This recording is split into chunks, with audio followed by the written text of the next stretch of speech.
Welcome back. You're watching The Agenda. So International Women's Day 2025 serves as a platform to acknowledge the significant contributions and aspirations of young women in Africa. Now, despite their potential, women continue to encounter numerous challenges, including inequality, safety concerns, and limited access to education and healthcare. The World Economic Forum's Global Gender Gap Report of 2023 highlights a persistent gender gap of 16.1%. This underscores the urgent need for action. Now, alarmingly, 132 million girls are still out of school, facing obstacles such as early marriage, poverty, and gender discrimination, which hinder their educational opportunities and overall development. Now, Oprah Winfrey Leadership Academy for Girls class of 2017 student Arabela Chilwane joins us now to discuss in studio. Very good morning to you. First of all, happy International Women's Day. It's great to have you. Thank you. Right, so let's perhaps get a sense from you in terms of how do you think girls envision themselves, especially when we look at their roles and them shaping the future in general? Yeah, I think that's a really good question. From the lens of the Oprah Winfrey Academy in particular, there's a mandate for everyone who goes through the school that we are part of that school because our responsibility is to create ripple effects of change.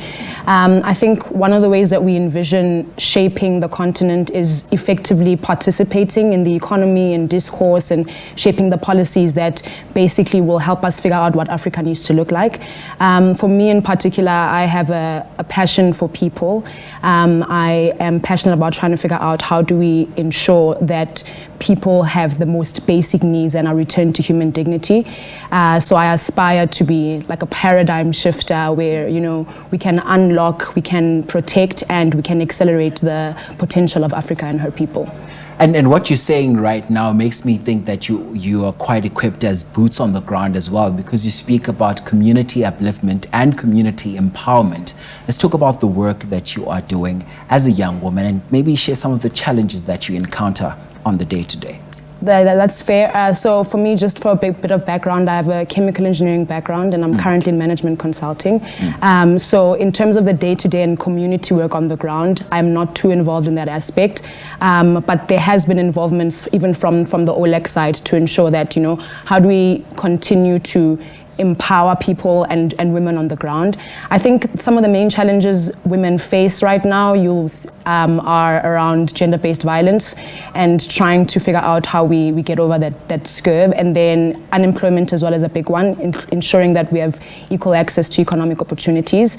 I think on the other side, in terms of like the corporate space, etc., in terms of trying to reach Africa's full potential, I'm seeing a lot of challenges around brain drain. You know, are we creating a conducive enough environment for people to want to stay and serve on the continent?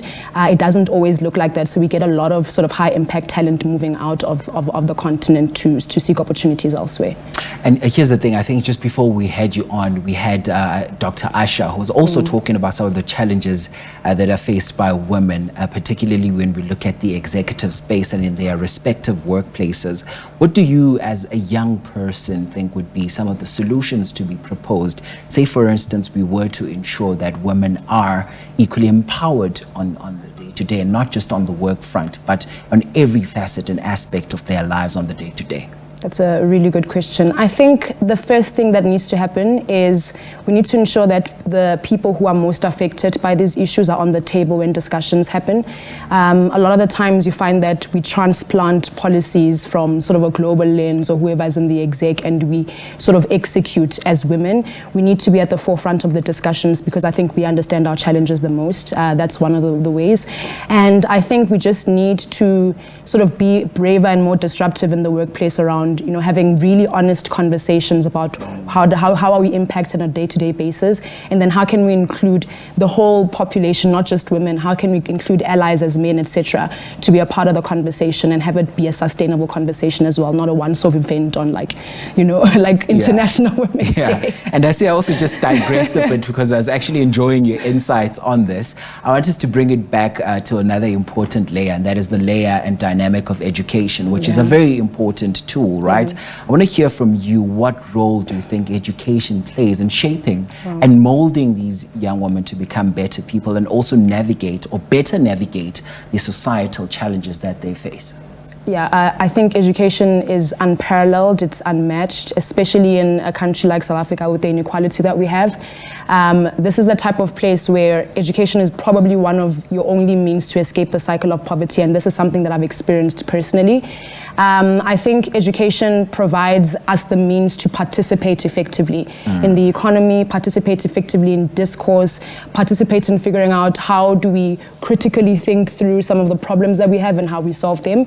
And I think a bigger part of that is education also exposes you to opportunities, right? It's incredibly difficult to dream big if you don't know what the options are. And I think education, especially if it's not substandard, allows for you to get exposure to some of those opportunities.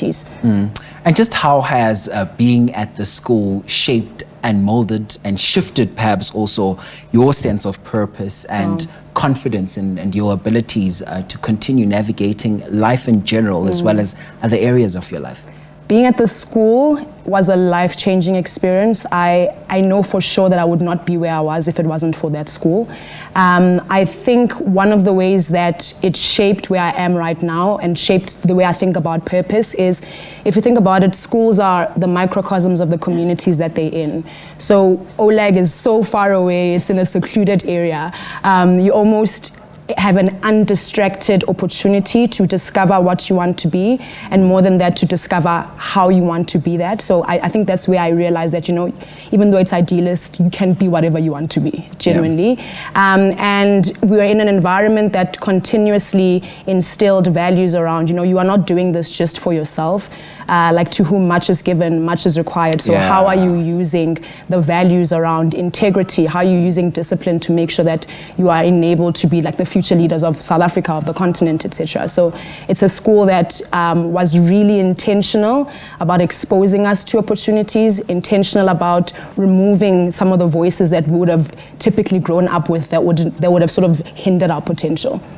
And I'm just told it's time out for this interview now, but I'm going to squeeze in one last question, because it's really inspiring to have a young woman who's so passionate about women's issues. Let's hear from you. How do you think a woman can actually lead in this era of interconnectedness? I think women are already leading. It's just about ensuring that we continually highlight the work that women do, and we don't highlight it as a separate thing. They lead as well as leaders do. And in the world of interconnectedness as well, I think one thing that's important to highlight is, you know, making sure that the local context and the local nuances are always brought forward. Arabela Chilwane is, of course, from the Oprah Winfrey Leadership Academy for Girls, and she's part of the class of 2017 and was joining us to have this conversation. Thank you so much for your time. We're wishing you all the best for the future. Thank you so much. Thank you.